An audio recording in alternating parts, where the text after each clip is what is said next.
Эфирдә аңалыклар вакыты студияда Лина Хәсәншина.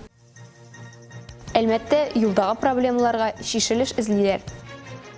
Ознакайда иң оста машина йөртүчене ачыклыйлар. Бөгелмә укучылары хукук белүдә сынаша. Әлмәт башкарма комитетында чираттагы юл хәрәкәте иминлеге комиссиясе утырышы узды. Онда быел аварияләрдә 21 кеше үлү проблемаларны комплекслы хәл итәргә кирәклеге ассызыкланды.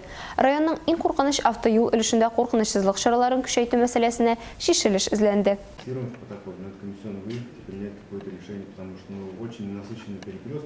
Юл хәрәкәте куркынычсызлыгы комиссиясе утырышын Әлмәт районы башкарма комитеты җитәкчесе Айдар Каюмов ачты. Ул парадоксаль хәл: юллар көннән-көн яхшыра, ә юллардагы вазгыять начарлануын билгеләп узды.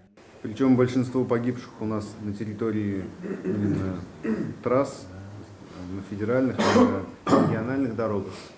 Поэтому, конечно, ситуация очень неоднозначная. Утырыш эшендә юл хәрәкәте иминлеге комиссиясе әгъзалары, шәһәр һәм районның юл хезмәтләре, хукук саклау органнары җитәкчеләре, транспорт предприятиеләре вәкилләре катнашты. Беренче булып Россия Эчке эшләр министрлыгының Әлмәт районы буенча дәүләт автоинспекциясе башлыгы вазифаларын башкаручы Андрей Лиманский 11 айлык статистика белән таныштырды. Ул хәбәр иткәнчә, агымдагы елның 11 ае нәтиҗәләре буенча 116 юл транспорт хәрәкәте теркәлгән. Аларда 21 кеше һәлак булган, 137 кеше төрле дәрәҗәдәге җәрәхәт алган. В сравнении с аналогичным периодом прошлого года количество ДТП уменьшилось на 21 происшествие, количество погибших увеличилось на 7 человек, число раненых уменьшилось на 38 человек.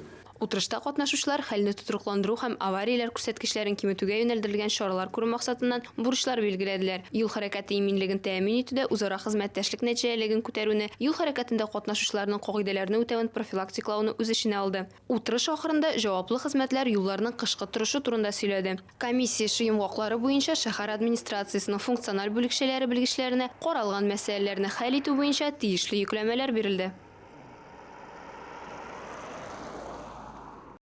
5 декабрьдә Россия Эчке эшләр министрлыгының Әлмәт районы буенча дәүләт автоинспекциясе бүлеге тарафыннан тоннель машина йөртүчеләрен масса күләм тикшерү буенча профилактик операция үткәрелде.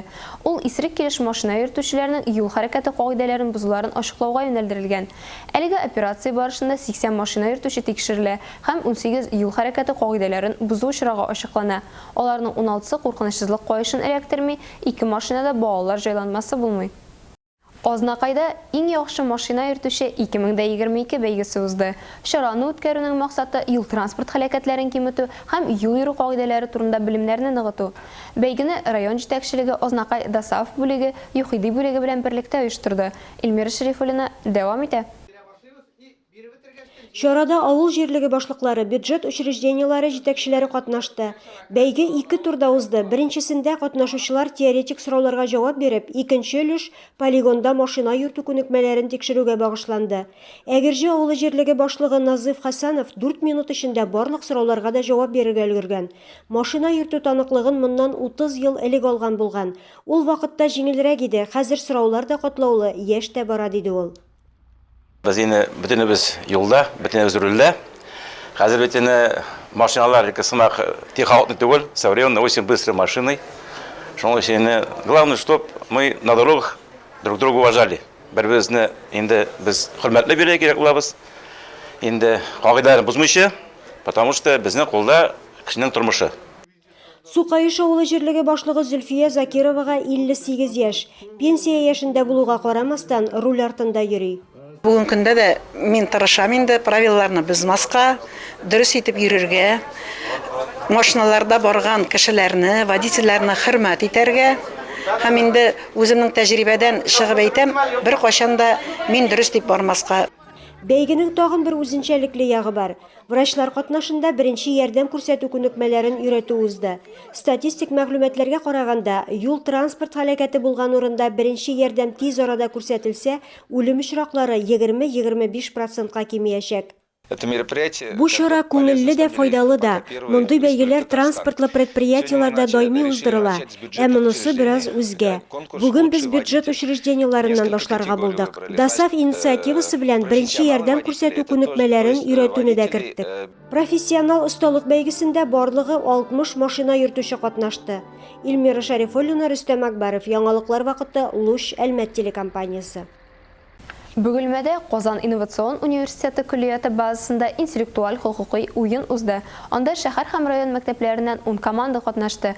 Кайсы команда әгъзалары үз хокукларын яхшы белгәнен безнең төшерү төркеме белә. Әкият яки аның герое тасвирланган хокукый хәлне фаразлау беренче тур биреме. Укучылар шунда ук җаваплар да яза башлады. Һәрбер дөрес җавап өчен командага 1 балл бирелә. Казан инновацион университеты күллияты базасында интеллектуаль хокукый уен уза. Анда шәһәр һәм районның 10 мәктәбе укучылары катнаша. Второй год в Республике Татарстан реализуется социально ориентированный проект «Детская академия права». Ведущей идеей данного проекта является объединение ресурсов органов власти республики, образовательных организаций, общественности по совместной работе по правовому воспитанию и правовому просвещению подрастающего поколения.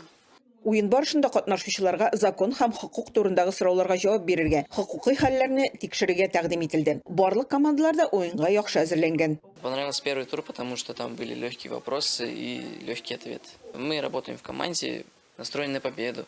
Командалар барысы да югарыда. Сорауларга яшен тизлегендә җавап биреп бардылар. Шуңа да карамастан җиңүчеләр һәм призерлар барыбер ачыкланды. Иң яхшысы 7нче гимназия командасы, 2нче урында 11нче мәктәп укучылары, 3нче урында 14нче гимназия командасы. Айгөл Шәрәфиева, Зирак Сәйдкулов, Әлмәт Луч телекомпаниясе, яңалыклар вакыты.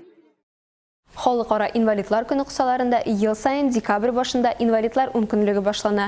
Ул мөмкинлекләре шикләнгән кешеләрнең проблемаларына җәмәгатьчелек игътибарын җәлеп итү һәм җәмгыятьтә инвалидлар турындагы фикерне үзгәртү максатыннан үткәрелә. Һәр көнне җәмгыятькә иң беренче чиратта үзләренә барында җиңә алуларын исбатлаучы балалар өчен Әлмәтнең халыкны социаль яклау идарәсендә дә бәйрәм узды. Аның максаты кояшлы балаларның күңелен күтәрү һәм үзенчәлекле сабыйларга бәхетле мизгелләр бүләк итү. Мы дарим им тепло, радость, уют, чтобы они почувствовали себя счастливыми, чтобы ушли отсюда с хорошим настроением, потому что важно дарить добро, любовь таким деткам, которые сюда сегодня к нам пришли. Ел сайын Дари Добро ярдәм фонды сәламәтлек мөмкинлекләре шикле балаларга бәйрәм оештыра.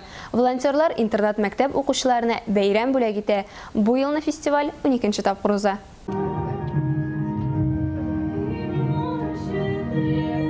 Фон һәм интернет инде күп еллар дус. Алар күп шәһәрләрдә мөмкинлекләре шикләнгән балалар өчен бәйрәмнәр үткәрәләр, картлар йортларына булышалар. И у нас уже такая есть добрая традиция, когда мы все вместе в Новый год можем подарить чудо всем деткам, независимо где ты работаешь, где ты живешь.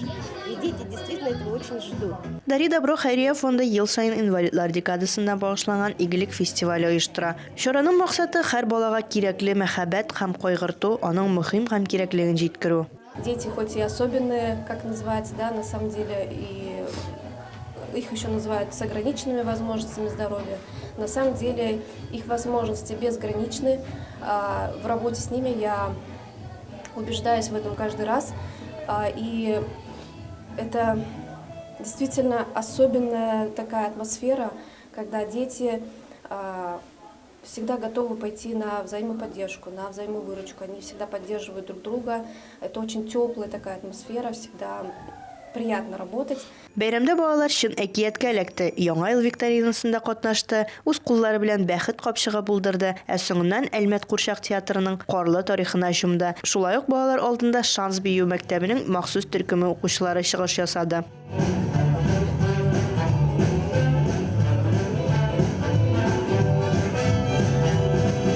Бәйрәм традицион бүләкләр тапшыру белән тәмамланды. Балалар мондый сюрпризга ихлас шатландылар. Инвалидлар декадасы ел сайын 1 декабрьдән 10 декабрьгә кадәр бөтен республика буенча уза. Бу барыбызга да искә төшү. Без бу чорда гына түгел, ә ел дәвамында инвалидларны истә тотарга тиеш. Елмаю, дусларча катнашу, бераз ярдәм кешене бәхетле итә ала. Олия Байрамалова, Диана Юдина, Рафаэль Сафин, яңалыклар вакыты, Луч Әлмәт телекомпаниясе. Әлегә шулар, мин Лина Хәсән, монтаж операторы Олия Байрамалова, сезнең белән сау булашабыз, исән-мин булыгыз.